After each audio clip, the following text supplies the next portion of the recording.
can't believe we are already into September. The kids are back to school, and yeah, let's get back to normal, I guess, guys. First thing, before I forget, I can't believe just 5 days from now we have our client appreciation event. I'm going to go ahead and share my screen with you there, so you can get the invite yourself. Oh, right there, and there it is. We have, as many of you may know, the free food, the cotton candy, the popcorn, I can't remember this year if we're doing the burgers, we're just doing the hot dogs, and then of course the bouncy castles and the swings and all the rest of the fun stuff there. Ideally designed for the younger kids, but by all means, adults come along, have fun. And if you don't have younger kids, but you have grandkids, bring the grandkids, bring your friends' kids, or just come and enjoy a beautiful day. I hear the weather's supposed to be very nice on Saturday.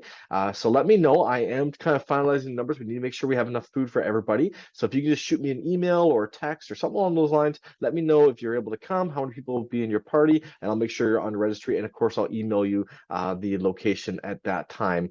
Okay, any questions, let me know. I'll post more details about that down below in my email, along with a video I put together of past events. For those of you that may not be aware of what this free event entails, by all means, check out the little video with some pictures and whatever else. You'll see it's just a great time to get out. You can pop in for 10 minutes, half an hour, or stick around for the full thing. I'd love to see you. Great time to reconnect. Okay, let's get back into business there, and let's switch over to the mortgage side. Hey, I'm sure many of you already have heard about the recent mortgage rate increase that was announced. And this rate sheet's a little bit off. They haven't gotten around to updating it here, but we are looking now at a prime rate of 5.45. So the Bank of Canada announced last week on Wednesday another 0.75% increase. So for those of you that are on fixed, this doesn't really impact you at all at this point in time. But if you have a mortgage coming due, something to perhaps keep in mind. And of course, those of us who are on variable, we can most likely expect an email or a letter from our bank informing us that we're going to be paying slightly more on a monthly or biweekly basis, whatever your situation may happen to be.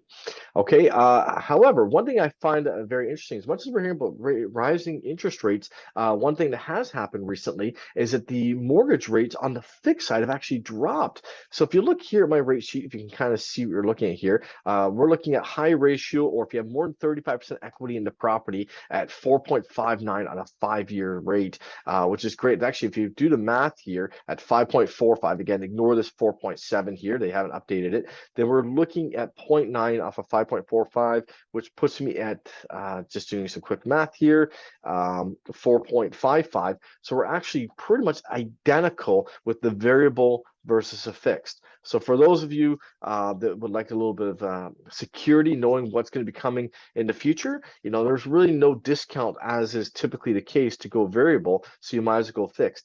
As one of my clients kind of pointed out recently, though, we'll see where things go over the next 5 years. If this economy does get hit with these high rates, then eventually I do suspect the Bank of Canada will start to reverse course, in which case you will be locked in, and that may be one of the drawbacks of taking the 5-year fixed. That being said, for many people, I know the consistency of knowing every single month or biweekly what your payments are far outweighs, whether or not they're going to save a little bit of interest. So if you are variable, by all means, reach out to me and let's see what we can do on the fixed side, because I am very happy to announce the fixed rates, the best we were doing was around 5.09 back about June, July. So significantly higher than our 4.59. I suspect, based on talking to my underwriters, that they are sitting on a fair bit of cash. So they're trying to get that 5-year mortgage money allocated out there. And of course, why is this? Why are we sitting on a bunch of mortgage money? People aren't buying as many homes. We're going to get into that in a second here. And the other side of the equation is the refis. That typically accounts for a large part of the mortgage industry. But when rates are as high as they are, many people are trying to make do with, either paying their line of credits or other loans and opting to try to keep that lower mortgage rate. Not always the case, but that's what's going on with many of them. As you can see here, my uninsured rate, or my refi rates, are at 5.19. The other thing that's a bit of a kicker is you got to remember that you actually have to qualify at 2% above that. So even though on my rate sheet, again, right here, you're seeing 5.25, it's the greater of. So unfortunately, with rates being as high as they are now at 5.19 on a refi or 4.59 on a high ratio mortgage, you really got to add 2 points to that. So we're looking at 6.59 or 7.19. Hence, the 5.25 is not applicable at all. So I know Bank of Canada recently also announced, oh, we're not going to do anything about the stress test number. Well, no kidding, because it's not really applicable at all either. So anyways, any further questions about that, reach out to me. Okay, all right, let's switch hats and let's get into the real estate side of things.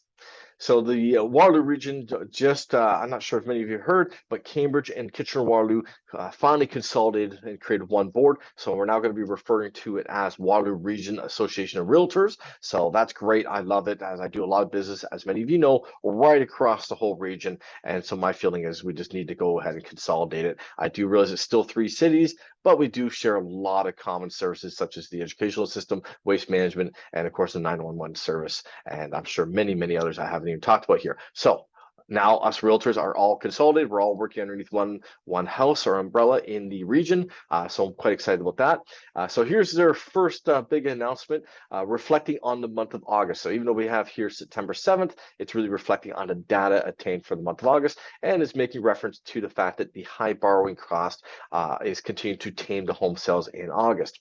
I think that's a little bit off. I mean, I do realize our numbers are very high, but as I mentioned just prior when I was talking about mortgages, really our mortgage rates were actually higher in June and July. Nothing actually happened during the month of August. Well, if anything, the rates actually dropped a little bit during the month of August, especially on the 5-year fixed side, and the variables were actually better than where they are now. So it's a little bit premature. We'll have to see where things are going to go with the recent 0.75% increase just announced. But that being said, really, I feel like August was feeling the full impacts of the high June and July mortgage rates, and just the fact that it's August. August is notoriously one of our slowest months of the year.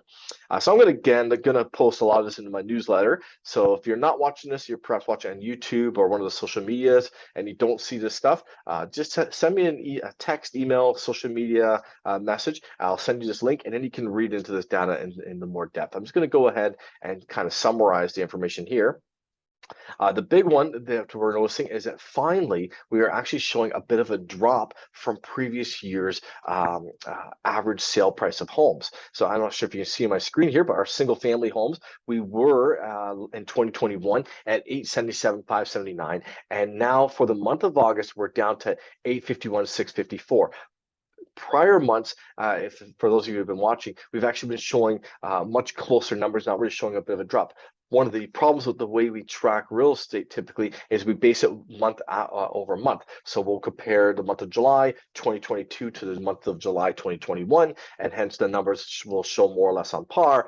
But as many of you do know, we track it here at Peak much more closely, actually on a weekly basis and definitely on a monthly basis. So if you switch over here, you'll see that this is looking at Kitchener-Waterloo on the whole, inclusive of single detached homes, semis, condo towns, condo high rises, you name it, and of course just townhouse freeholds as well. And as you can see, in January, February of this year, our average sale price was shooting in and around the 992 mark, and we were well aware of the fact of a bit of a drop. So even though the board is saying, oh yeah, a slight drop in values, that's only comparing it to previous year, and as you can see, we are significantly off the highs from earlier this year. And we have actually got on this track sheet here June 2021's numbers at 730, and if you look here in August, 721. September to date, not a lot of sales, only 55 as of when we did this rate sheet here. Okay, but as you can see, dropping off. Now, one thing they talk about in the real estate board is they talk about the condos, condo high rises, and actually it's quite interesting to see that the prices are actually up. So of all of them, there's a bit of a correction downwards, but as you can see right here, we are showing a slight uptick in the value of the condos. Once again, that is year over year. It's actually down. So we have a separate chart here, and I can definitely get into the finer details of any of these areas. If you just want to reach out to me, call me, text, whatever, and I'd be more than happy to share all these data. In the newsletter, I'll just share the general information, but by all means, I can get into the condos. But as you can see, again, our condos are actually selling in around the just shy of the 800 mark, 773, 777 at the beginning of the year, and now we're down to 537. well, for the month of September to date, but let's say even August, 572. Yes, an uptick from what we had last year in August, 560, but as you can see, significantly down. The other thing they mentioned on the real estate board is that the sales numbers were down significantly. I'm just trying to remember where we had that in here, but they mentioned we're down about 24%. So some people will say, "Oh yeah, good to own condos. Condos is doing much better. They haven't dropped nearly as much." True, that is if you sold the condo at all. Our sales are showing a 25% decline in the number of condo, townhouse, high-rise selling in general. I suspect the fact that the prices are staying high and of course the sales are down, a couple things here. Perhaps in the condo market, the owners are just choosing not to sell in general. Unlike detached homes and other homes, perhaps they can downsize into some of the other homes, whereas in these condos, they don't perhaps have all those options. So they're just choosing to stay put with what they have. The other thing is in the condo market, especially Kitchener-Waterloo, we have a very significant number of high rises. New high rises have gone up, and new builders tend to be much slower to adjust their prices. What they'll do instead is they'll start offering a lot of incentives. Being that I worked for a builder for a good 5 years or so, I sold everything from the condo apartment styles, condo townhouses, freeholds, and then as many of you know, the $1 million luxury home style stuff there.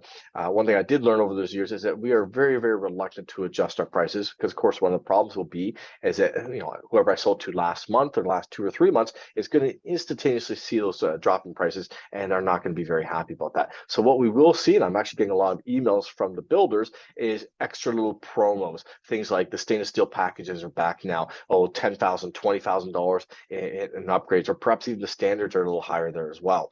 So by all means, if you're considering new build, give me a call. But from what I'm seeing, the resale is definitely looking to be a lot better. One more thing I was going to kind of highlight here, I'm just going to zoom in, is we track our sell to cancel ratio. So what that means is that as we list homes, we want to compare how many actually sold in the last month versus how many were canceled. And as you can see during the heyday, going back to our detached houses, or sorry, just our homes in general, we were showing a significant drop. We were only doing about 10% cancellation ratio. And little by little, as the market started to slow down, that started to increase. And we kind of peaked out here in July, but now you're seeing a bit of a drop down, at least for the month of August. I suspect a big part of that is the fact that we are not under listing nearly as much. So initially, we were under listing and the offers are coming in many cases, perhaps not in every case, but not meeting our sellers' expectations. And hence we've had to cancel and try some other strategies. And hence our cancellation ratios went through the roof.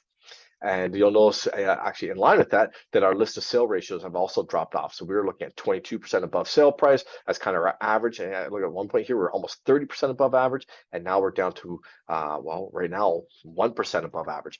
Still indicating that we're still selling homes above list price, but most likely not nearly as much. And then, of course, we got some that are selling under and the ones that are selling over, hence creating an average of in around, let's say, 1% above sale price. So depending again on what strategy is being employed in the sale of the home, will impact where this house is going to sell. Always best to look at the individual sales numbers and the comparables, and that's where I can get involved in helping you if you're looking on buying to evaluate what strategy is being utilized and what would be a fair price, so you don't potentially lose out on a home that you very much like just because you think, oh wow, I don't want to pay $10,000-$20,000 over. Well, in this case, actually, it may make sense. You actually, even if you pay $20,000 over, as I remember telling one client years back, actually may be a great deal because that home really should be selling for $50,000 over.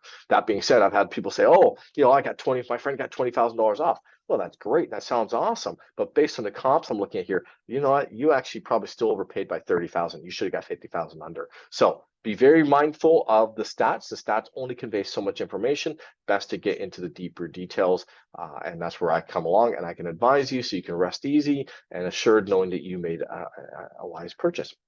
Okay, hopefully you guys found this update regarding mortgages and real estate very helpful there. And again, a last reminder, come on out, join us for our client appreciation event. I would love to see you again. It's been a long time for many of you because of COVID, and my apologies if I haven't kept in touch, but please, just because I haven't reached out to you recently, take advantage of this. I would love to have you there. There's some free food on us at Peak Realty. Have yourself a great fall, enjoy the colors, and Give me a call if I can help in regards to mortgages or real estate, or if you know of anybody, your colleagues at work, friends, family. Love to help them. All right. God bless. Take care.